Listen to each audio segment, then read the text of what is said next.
श्री कृष्ण गोविंद हरे मुरारी, हे नाथ नारायण वासुदेवा।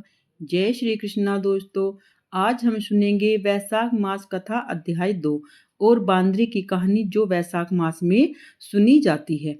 आइए कथा को शुरू करते हैं। अगर आपने अध्याय 1 नहीं सुना है तो आप अध्याय 1 अवश्य सुनिए। और आइए कथा को शुरू करते हैं।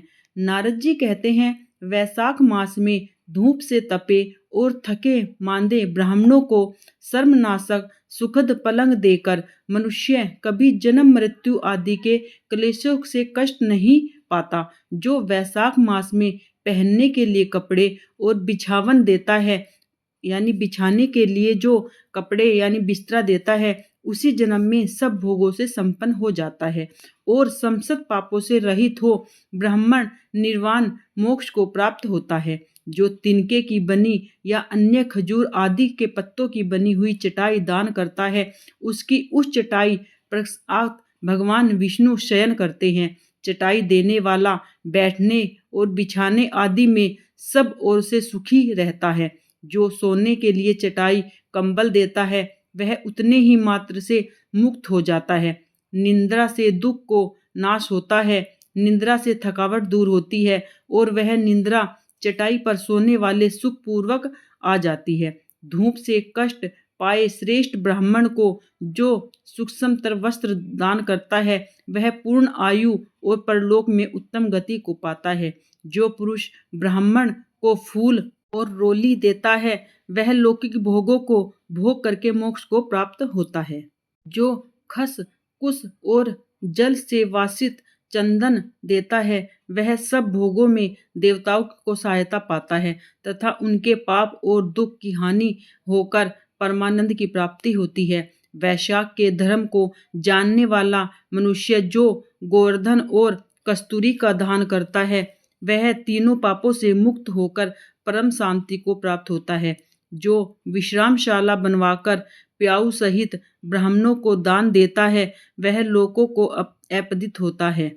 और जो सड़कों के किनारे बगीचा, पोखरा, कुआं और मंडप बनवाता है, वह धर्मात्मा है। उसे पुत्रों की क्या आवश्यकता है। उत्तम शास्त्र का श्रवण, तीर्थ यात्रा, सत्संग, जल दान, अन्न दान, पीपल का वृक्ष लगाना तथा पुत्र, इन 7 को विज्ञ पुरुष संतान मानते हैं। जो वैशाख में तापनाशक तक दान करता है, वह इस पृथ्वी पर विद्वान और धनवान होता है। धूप के समय मट्ठे के समान कोई दान नहीं है, इसलिए रास्ते में थके मांदे ब्राह्मणों को मट्ठा देना चाहिए। जो वैशाख मास में धूप की शांति के लिए दही और खांड दान करता है तथा विष्णु प्रिय वैशाख मास में जो स्वच्छ चावल देता है, वह पूर्ण आयु और संपूर्ण यज्ञों का फल पाता है। जो पुरुष ब्राह्मण के लिए गोघृत अर्पण करता है, वह अश्वमेध यज्ञ का फल पाकर विष्णु लोक में आनंद का अनुभव करता है। जो दिन के ताप की शांति के लिए शाम काल ब्राह्मण को उख दान करता है, उसको अक्षय पुण्य प्राप्त होता है। जो वैशाख मास में शाम को ब्राह्मण के लिए फल और शरबत देता है, उसके पितरों को निश्चय ही अमृत का पान का अवसर मिलता है। वैशाख के महीने में पके हुए आम के फल के साथ शरबत देता है, उसके सारे पाप निश्चय ही नष्ट हो जाते हैं। जो वैशाख की अमावस्या को पितरों के उद्देश्य से कस्तूरी, कपूर, बेला और खस की सुगंध से वासित शरबत से भरी हुआ घड़ा दान करता है, वह 96 घड़ा दान करने का पुण्य पाता है।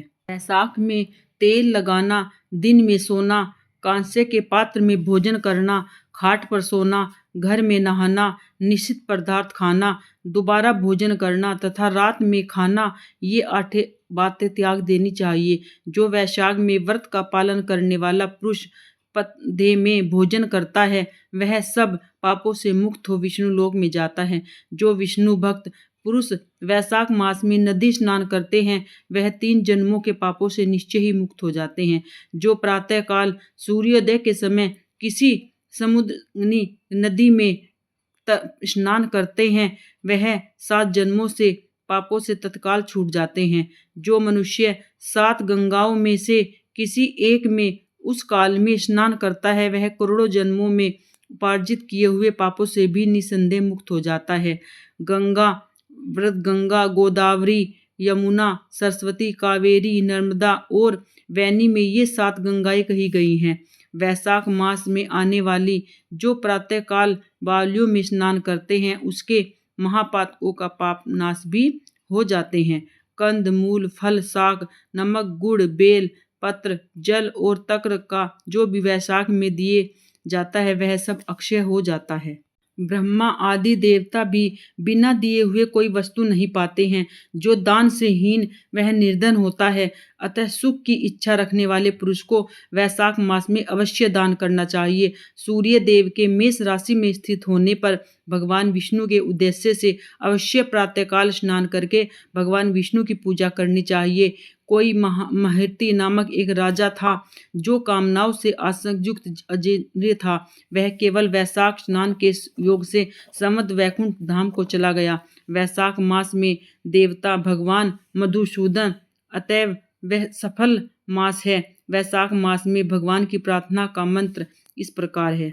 मधुसूदन देवेश वैशाखे मेषगे रवा, प्रातः स्नान करिष्यामि निर्वनगन कुरु माधव। अर्थात हे मधुसूदन, हे देवेश्वर माधव, मैं मेष राशि में सूर्य के स्थित होने पर वैशाख मास में प्रातः स्नान करूंगा। आप इसे निर्विघ्न पूर्ण कीजिए। आइए अब सुनते हैं बांदरी की कहानी। एक राजा था जो वैशाख मास में सरोवर में स्नान करता था। उसका कहना था कि मुझसे पहले कोई भी स्नान नहीं करेगा। लेकिन जब वह सुबह को स्नान करने जाता था तो उसने देखा कि सरोवर के पास कुछ पानी के छींटे पड़े हुए हैं कि वहां उससे पहले कोई स्नान कर कर चला जाता है। तो उसने निश्चय किया और उसने संकल्प लिया कि मैं कल आकर देखूंगा और जो भी मुझसे पहले स्त्री स्नान यहाँ पर करती है तो मैं उसके साथ अपना जीवन निर्वाह करूंगा। तो जब उसने अगले दिन वहाँ पर देखा तो वहाँ पर एक बांदरी थी जो राजा से पहले स्नान कर कर जाती थी। अब राजा ने संकल्प लिया था कि जो भी वहाँ मुझसे पहले मतलब स्नान करेगा तो मैं उसके साथ जीवन निर्वाह करूंगा। अब संकल्प के कारण उसको बांदरी के साथ ही जीवन निर्वाह करना पड़ा। राजा की और भी रानियां थी लेकिन उनके कोई संतान नहीं थी। जब बांदरी के साथ निभाया गया तो बांदरी गर्भवती हो गई और उसे जब संतान होने वाली थी तो जो दूसरी रानियां थी उनको उससे ईर्ष्या होने लगी और वह सोचने लगी कि हम जो रानियां हैं हमें तो वह इज्जत नहीं मिली जो इस बांदरी को मिलेगी।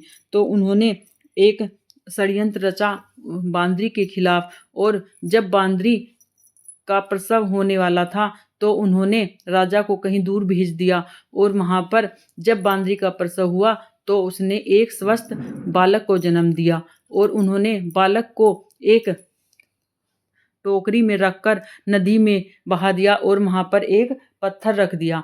और जब वहां पर राजा आया तो उसने कहा बांदरी ने एक पत्थर को जन्म दिया है। तो उन्होंने बांदरी को वहां से दूर भिजवा दिया और वह जो बालक पानी में बहा था वह एक कुम्हार और कुम्हारन ने पा लिया। उन्होंने भगवान का आशीर्वाद समझकर उस बच्चे को बड़ा किया।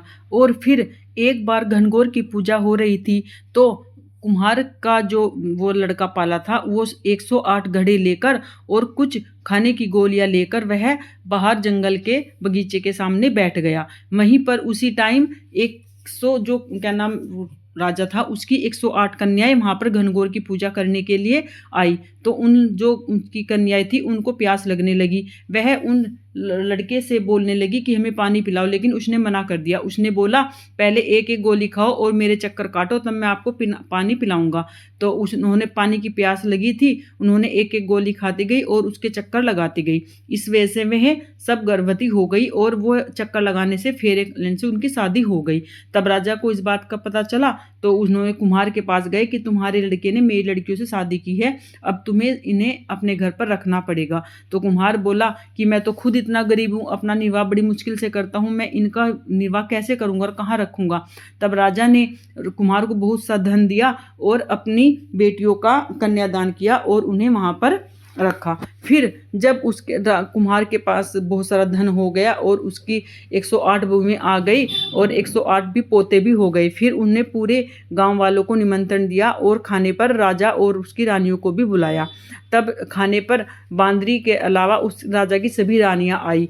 तो राजा को जब फिर राजा की आदेश लेकर वह बालक बांदरी को लेने रथ पे सवार होकर गया, तब उसने रानी को लाकर सबसे ऊंचे, जो बांदरी थी, सबसे ऊंचे सिंहासन पर बिठा दिया और अपनी रानी यानी अपनी जो उसकी पत्नियां थी उनसे कह दिया कि मेरी जो माता है वह मैं बांदरी का ही पुत्र हूँ। तो सभी बहुओं ने बांदरी के पैर छुए और एक एक सिक्का और एक पोता गोद में देने लगी। तब राजा की पत्नियों को संदेह हुआ कि कहीं ये इस बांदरी का ही पुत्र है। तो उन्होंने राजा को बताया कि राजा ने बांदरी का मतलब लड़के ने बांदरी का सत्कार किया है और हमें नहीं पूछा है, उसने हमारी मतलब बेइज्जती की है। तो फिर वह कहने लग, राजा को इस बाद में पता चला कि जो मतलब ये पुत्र है ये मेरा ही पुत्र है और बांदरी का ही है। रानियों ने षड्यंत्र किया था। तो रानी को उसने देश निकाला दे दिया और वह अपने पुत्र और बहुओं को लेकर अपने महल में चला गया। वहां पर जाकर उसने अपने लड़के का राज तिलक कराया। लड़के ने कुम्हार और कुम्हारन को भी महल में रहने का आग्रह किया, लेकिन उन्होंने मना कर दिया। तब राजा ने उन्हें बहुत सा धन देकर विदा किया। जैसे वैशाख मास में स्नान करने से बांदरी का भला हुआ, उसे राजा का राज मिला, उसे 108 बहुएं मिली और पौत्र मिले, ऐसे ही वैशाख में स्नान करने वाले सभी को भगवान विष्णु की कृपा प्राप्त हो और सभी की मनोकामनाएं पूरी होती हैं। आपको कथा अच्छी लगी है तो प्लीज़ चैनल को लाइक करें, शेयर करें, सब्सक्राइब करें। अगला अध्याय भी प्रस्तुत होगा। पूरे वैशाख मास के सभी अध्याय अवश्य सुने। जय श्री कृष्ण। राधे राधे।